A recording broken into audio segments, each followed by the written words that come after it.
অনেকদিন পর একটা ভিডিও নিয়ে আসলাম, আর এই ভিডিওটা করার জন্য চলে এসেছি আমরা নীলফামারী ওসমানী উদ্যানে। আসসালামু আলাইকুম এভরিওয়ান, আশা করি সবাই ভালো আছেন। আপনাদের ভালোবাসায় আমি অনেক ভালো আছি। জানি না কার কেমন দিন কাটতেছে, তবে আমার আলহামদুলিল্লাহ অনেক ভালোই দিন কাটতেছে। এই গরমের মধ্যে বের হয়েছি ঘুরতে। তার আগে দাঁড়ান, আমার খালাতো ভাইয়ের একটা স্লো মোশন ভিডিও বানাই দেই। আমার সর্বনাশে যেন স্বর্গ হাসে, আমি বাঁচি তোমারই অভিশাপে, আমার হাতের এই ভিডিওটা কেমন হয়েছে কমেন্টে একটু কষ্ট করে লিখবেন কিন্তু। এখন আসা যাক মূল ভিডিওয়ে। ফেসবুকে খালাতো ভাইরে নক দিলাম, নক দিয়ে বললাম সামনে কয়েকদিনের মধ্যে ওই জায়গাটা আমরা ঘুরতে যাব।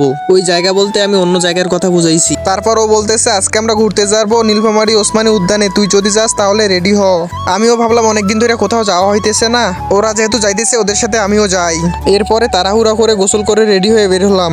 রেডি হয়ে বের হওয়ার আগেই ওকে বললাম আমি রেডি হইতেছি, তুই তাড়াতাড়ি আইসে আমারে নিয়ে যা। আর ও বললো তুই তাড়াতাড়ি রেডি হ, আমি তোকে নিয়ে আসতেছি।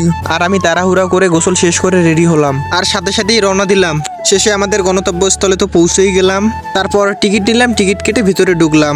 ফাইনালি চলে আসলাম ওসমানী উদ্যান নীলফামারী। নীলফামারী হচ্ছে আমাদের জেলা, বাট এখানে কখনো আমার আসা হয় নাই, এটাই হচ্ছে ফার্স্ট টাইম। আর এখন থেকে সব জায়গায় যাওয়া হবে ইনশাল্লাহ। পার্কের ভিতরে ঢোকার পর দেখতেছি পার্কের ম্যানেজার এখানে বসে আছে, তো ওনার সাথে কিছু সময় কথা বললাম। ওনার সাথে কথা বলা শেষ করলাম, শেষ করে আমরা যাব পার্সোনাল ফটোশুট করার জন্য কিছু। আর এভরিওয়ান, হ্যাঁ আপনারা হয়তো জানেন না আমার পার্সোনাল একটা ক্যামেরা আছে ক্যানন 250D, এর সাথে একটা লেন্স আছে 55x250 mm। তবে ভবিষ্যতে আলাদা আরো লেন্স নেওয়া হবে ইনশাল্লাহ। এটা দিয়ে আপাতত আমি ফটোশুট করতেছি। আর একটা কথা তো বলা হলো না, আমি ক্যামেরাটা কিন্তু সম্পূর্ণ নতুন কিনে নিছি ঢাকা যমুনা ফিউচার পার্কে থেকে। ক্যামেরাটা কিনতে যাওয়ার পর সেখানে অনেক কাহিনী হয়েছিল, এই কাহিনীটা হয়তো আলাদা একটা ভিডিওয়ে জানানো হবে।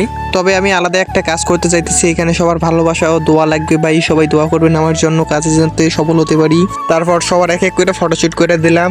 আর একটা কথা না বললেই নয়, একজন ফটোগ্রাফার কিন্তু সবার ফটো তুলে দেয়, বাট ফটোগ্রাফারদের ফটো কেউ তুলে দেয় না সেই রকম কইরা। সেই রকম বলতে তার মনের মতো কইরা। এই একটা আফসোস থাইকা যায় সব ফটোগ্রাফারদেরই। ক্যামেরা কেনার আগে সবাই বলে নিজের ক্যামেরা যখন থাকবে তখন ইচ্ছে মতো ছবি তুলবো, বাট ক্যামেরা যখন কেনা হয় তখন ইচ্ছে মতো ছবি তোলাই হয় না। ওসমানী উদ্যান পুরাটা ঘোরা এবং দেখা হয়েছিল, বাট ভিডিও করা হয় নাই।